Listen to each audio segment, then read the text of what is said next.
You guys have been asking for a video on the vegan teacher. Why do you want me to suffer? But because I'm an insufferable know-it-all, I'm not actually going to talk about the drama, but I want to talk about why vegans like the vegan teacher failed to benefit their own cause. I spent 21k on a bachelor's degree of science, so I'm going to use every single ounce of knowledge from it. I still take my hat off to the social psychologists who are there, fighting through it all, trying to figure out what the ever-loving hell is going on with society. It must be frustrating how much it changes to try and pinpoint it. However, some of them have. In theory, of course. What vegans like the vegan teacher are actually aiming to do is make people stop eating animal products, or try really hard to persuade them in a very strange way. But it's a lot more than that. You see, it sounds like a simple goal. Get people to stop eating animal products. But in reality, this would be a massive upheaval of the social attitude and therefore would constitute social change. Within psychology, one of the most commonly cited social changes is a social change in attitudes towards homosexuality. Of course, I'm not going to equate being gay to choosing not to eat animal products. I'm merely using the example of how a social attitude changed over time. This would be referred to as minority influence. This is a type of social influence which results in a change of views among the majority of members within a group. It involves an individual or minority of a population persuading the other members to accept their argument, even if this contradicts the more popular view held by the majority. But before we can talk about minority influence, we must talk about majority influence. Social influence can take on numerous forms. Majority influence, for instance, is a normative influence, leading to individuals complying with the norms of the majority. But whilst peer pressure leads people to public compliance, e.g. embracing the attitudes of the crowd, it does not always result in conversion, a change in a person's unexpressed private views. A person subjected to majority influence will try to gain the acceptance of a group by complying with its norms, but may retain their private views contravening those of the majority. Minority influence affects group members differently. When a minority expresses a view that contradicts the majority, other group members will be unlikely to gain the acceptance of the wider group if they adopt this minority opinion. Therefore, the minority is unable to exert a normative influence on other members. Instead, minority views tend to be adopted when they exert informative influence. The unusual nature or novelty of the minority's argument means that other members of a group pay close attention to it. They consider the argument based on its merits rather than to comply with group norms. Members begin to question the validity of their existing views and whether the minority view is in fact a more informed opinion than held by the majority. Over time, as members evaluate a minority view, they may internalize it, adopting it as their own opinion through a process known as conversion. This change in private opinion prompts a shift in behavior, and a member may promote his or her newly acquired view to other members of the group. What began as a minority view becomes a majority view as more people adopt it.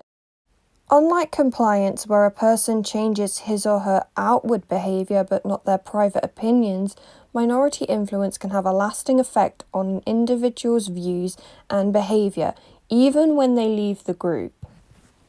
So this is what majority versus minority influence is. Somewhat of a snowball effect, when part of the majority adopts minorities' beliefs and attitudes and begins taking them on themselves.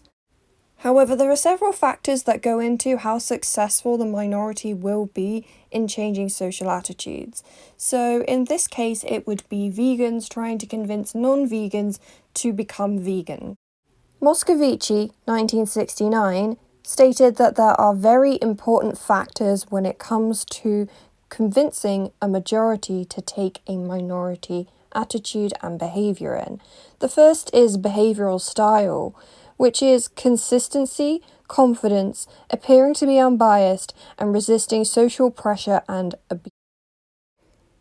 He investigated the behavioral styles, consistent/inconsistent, on minority influence in his blue-green studies.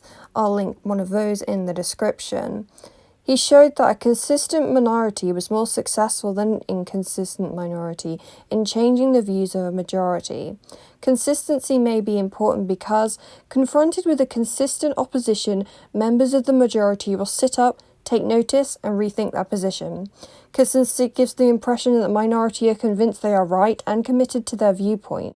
Also, when the majority is confronted with someone with self-confidence and dedication to take a popular stand and refuses to back down, they may assume that he or she has a point. A consistent minority disrupts established norms and creates uncertainty, doubt, and conflict. This can lead to the majority taking the minority view seriously. The majority will therefore be more likely to question their own views. Distinction can be made between the two forms of consistency. A. Diachronic consistency. Consistency over time. The majority sticks to its guns, doesn't modify its views. There's a typo there. Oops. And B. Synchronic consistency. Consistency between its members. All members agree and back each other up. Going over the first point, I can see that synchronic consistency is a problem when it comes to militant vegans, because not all vegans take the same standpoint as them. They're not organised and they won't agree and back each other up at every single point. This is a problem when you want to change a majority influence. The second one is style of thinking. Research has shown that if a minority can get the majority to think about an issue and think about arguments for and against, then the minority stands a good chance of influencing the majority. Smith et al. 1996. If the minority can get the majority to discuss and debate the arguments that the minority are putting forward, influence is likely to be stronger. Meneth, 1995. When it comes to the vegan teacher, she doesn't necessarily open up people for a debate. It's more of her telling people what to do or what she thinks that they should do, which is not going to be successful when it comes to influencing majority influence again. The third is flexibility and compromise. If a consistent minority are seen as inflexible, rigid, uncompromising and dogmatic, they will be unlikely to change the views of the minority. However, if they appear flexible and compromising, they are likely to be seen as less extreme, as more moderate, cooperative and reasonable. As a result, they will have a better chance of changing minority views. Mugni and Papastamu, 1980. Well, I don't really have much else to say to that. Pretty straightforward, pretty dogmatic. Not very flexible at all. This is a poor way to try and get people to become vegans. It just doesn't work. If somebody feels like they are being attacked, they will not conform to your attitude or your behaviour at all. It's just not going to happen. The fourth part is identification. People tend to identify with people they see similar to themselves. For example, men tend to identify with men, Asians with Asians, teenagers with teenagers, etc. For example, one study showed that a gay minority arguing for gay rights had less influence on a straight majority than a straight majority arguing for gay rights. Mass et al. 1982. The vegan teacher is a middle-aged woman, and she mostly posts on TikTok, which is for teenagers and young adults. Many people aren't going to identify with the vegan teacher. She's not getting the right target audience for identifiable factors within herself. Really, it would be much more effective if she did this when she was a teenager. God knows how long ago that was. Essentially, that's how it works. She's not going to convince any teenage boys that she happens to target to become vegans, partly because of the identification problem and the other factors I've just listed. The vegan teacher, while consistent, doesn't have necessarily a support base behind her of vegans agreeing with absolutely everything that she said. The vegan teacher doesn't invite people to debate or challenge their views. She shouts at them and tells them off for not being vegans. LGBT community, why the F aren't you vegan yet? doesn't really make me want to debate the woman and challenge my own viewpoints. Flexibility and compromise is definitely something that she lacks. It's not enough to be a vegetarian or a pescatarian. You have to be a vegan. A vegan that also doesn't eat honey or buy wool. Isn't that a problem for the bees? Can I just ask? Aren't we losing the bees? Shouldn't we be buying honey for the bees? And also the sheep need to be sheared. Okay, we bred them that way. It's wrong that we bred them to have too much wool so they had to be shaved, but we've reached a point where sheep need to be sheared or they will die of heat stroke and suffocation. So we've done the bad thing and we've reached the point, so let's just deal with it right now. That's just my opinion, putting it out there. Controversial, you can argue with me about honey and wool in the comments below. But if you don't follow these 4 steps, I'm unlikely to listen to you. I hope this was more light-hearted than my more recent uploads. Controversial, yes.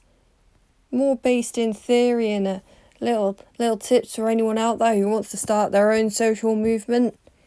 Use them. As long as it's for like a good cause. I don't want to like start a cult or something. I hope you guys enjoyed this video and it was somewhat informative, and I'll see you in the next one. Bye.